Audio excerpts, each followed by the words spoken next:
Hi, this is Mike Sweeney from Saber Coaching, coming to you from a rainy Monday morning in the woods with another story from Beyond the Edge.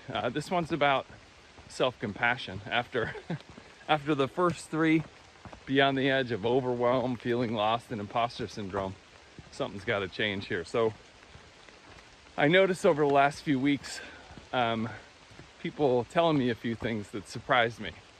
I had a colleague at work say, "God, you're really tough on yourself." I was at a kid's, like a track meet, or not a track meet, but like a track awards banquet, and I couldn't stop my brain from racing about other stuff and just felt really wound up. I was at my weekly running club, and this guy came up to me and he said, "Hey, you haven't said a word in 4 miles. You okay?" And I was on a call with my coach, and he was asking me, at one point he said, "What would the angel on your shoulder say?" And I said, "Relax, damn it." Like, even my angel on my shoulder is like cursing at me. and he ended the session, I think the exact phrasing was, "Where's your self-compassion, dude?" And you know, that's the kind of thing that's been coming up for me as I make this pretty difficult transition. Just that pressure that we put on ourselves, that I'm putting on myself, and it doesn't feel all that great. So here's what I'm trying after that question. Where's your self-compassion? And relax, damn it. One is I do Headspace pretty regularly. I'd say over the last few years, pretty much every day, every now and then missing one or two. But there's a series, like a course on self-compassion. And the things that stuck out to me after the first couple days of it are there kind of 3 key questions. May I love myself as I am? May I accept myself as I am? May I live at ease with who I am? And those are pretty good questions to consider as I try to up the amount of self-compassion.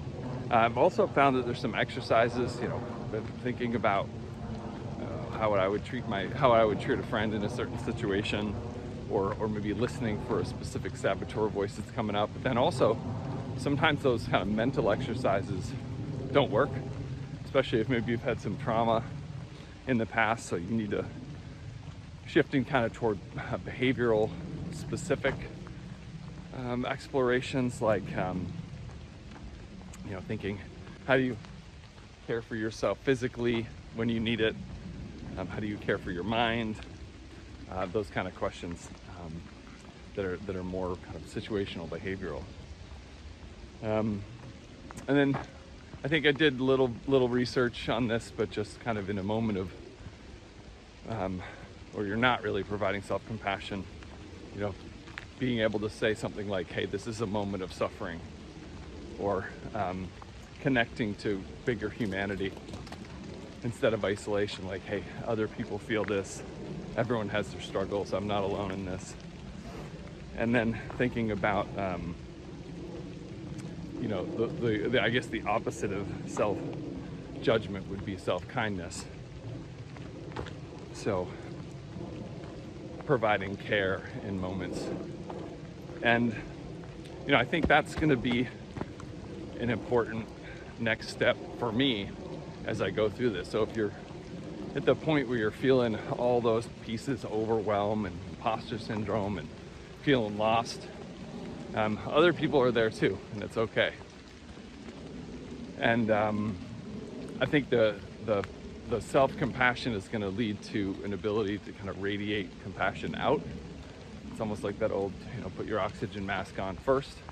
And we'll give it a try, and hopefully the angel on my shoulder, or whoever you want to call the calm, soothing voice that you give yourself, can go easy on me too. Hope you have a good one. This is Red Rocks! This is the Edge!